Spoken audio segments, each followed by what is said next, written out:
welcome to your 2024 Sumerslam Predictions show. I'm your host, the Matty Man.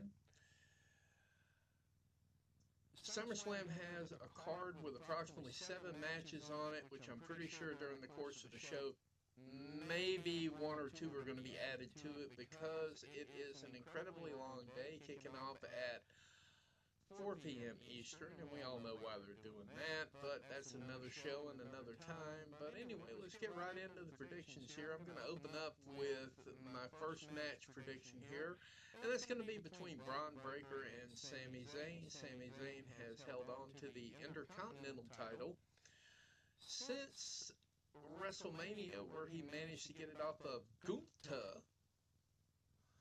He's since had one match with Braun Breaker, and it did not end the way Braun Breaker expected it to. However, given the build-up and everything else going on right about now, it is my sincere belief that SummerSlam is Braun Breaker's moment. I do believe Braun Breaker will have his hand raised after a clean 1, 2, 3. I gotta say this too. I've not been a big fan of Sami Zayn's run as Intercontinental Champion, so part of that is me hoping that they put the title on him. The other part of it is just natural genetics, natural in-ring work, and he's just getting better and better and better within that WWE system. So it just makes sense to go ahead and put a title on him and start strapping a rocket on him. I'm not saying shoot him to the moon yet, but we are getting there. We are slowly but surely getting there. And moving right along here, we're going to have LA Knight versus Logan Paul for the United States title. Now, when this match was announced, my initial thought was Logan Paul pretty much not a squash, but it's not going to be a very competitive match. Logan Paul's not wrestled that much, therefore I don't really care about his reign. If you've only wrestled twice in 6 months, you're not entitled to a reign, and that's all there is to it. Truthfully, I do believe that at the end of the day, that this is LA Knight's time, and that has absolutely nothing to do with the comments that I'm reading on Twitter. I just believe it's perfectly timed for LA Knight to have a title, any title, and the United States title looks good on him anyway, so let's go with LA Knight for the win. I'm not sure whether it's going to be clean or, when Logan Paul's in the ring, we're going to have some main roster fuckery, but I don't know if that's going to really have a big play into the outcome of the match. I'm still going with LA Knight. Excuse me. Probably going to give him about 15 minutes for a match because that's about all I think Logan Paul can go. And the only other non-title match we have on the card doesn't really need a title. It's CM Punk, Drew McIntyre. I have a very hot, unpopular opinion that this thing is somehow, I believe in my heart of hearts, this thing is somehow going to end in a no contest. I have absolutely no idea how they're going to do it, but if any match feels like no contest push to the next pay-per-view, or I'm sorry, premium live event, that one's got it. They've got enough hate. I think they've got enough to keep this feud rocking through the summer and into the fall.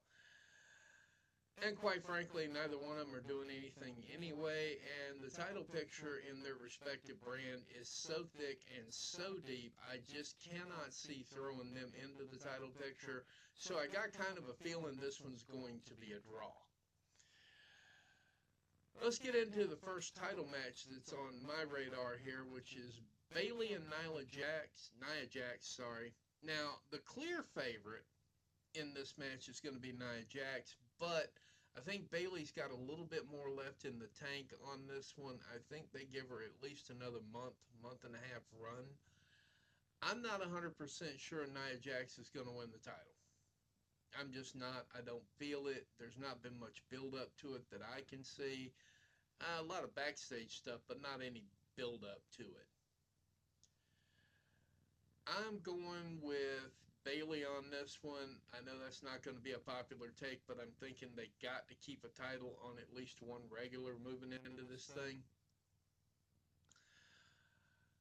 Then we're moving into the Liv Morgan, Rhea Ripley, Dom on a pole match is how it feels, is how it really feels. But this one right here, in my estimation, has the potential to steal the night because the both of them have chemistry. Both of them were tag team champions. Both of them know each other's moves. So I'm looking forward to a top shelf match between the both of them.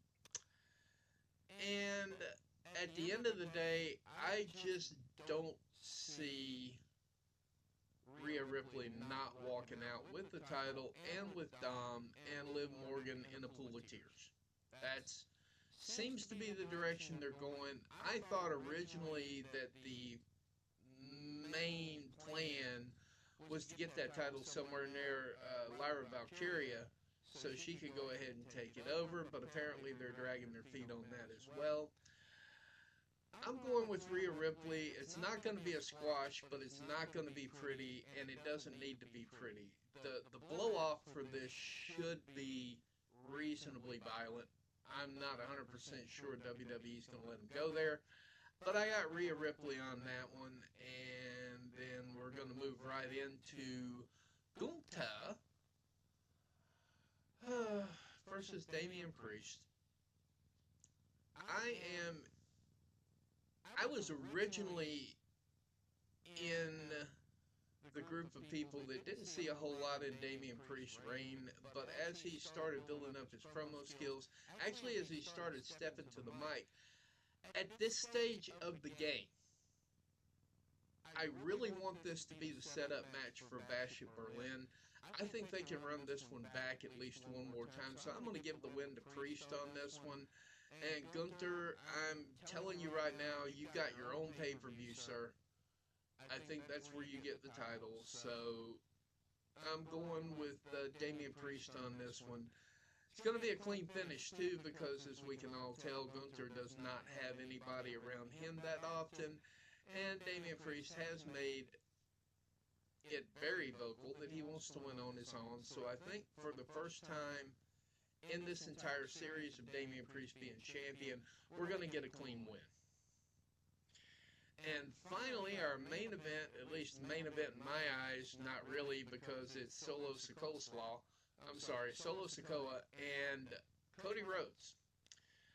Not seen a lot of build-up for this match because I've just not been watching much SmackDown lately, forgive me, but the way this match should end at this point in time, Cody should be victorious and should be pushing the title on to face Roman Reigns at a major pay-per-view. I do see Roman Reigns coming back and claiming his head of the table tribal chief status. I do see Paul Heyman coming back at this show. That's my surprise entrance.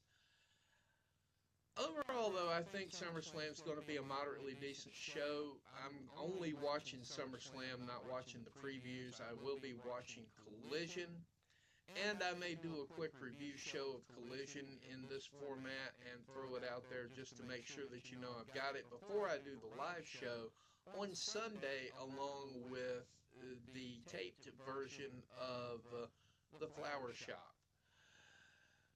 Alright, that concludes our predictions this time. Tell me what you think in the comments. Do you think I nailed it? You think I'm an idiot? What do you care? I mean, I care. I care what you say. So drop a like, drop a share, drop a comment.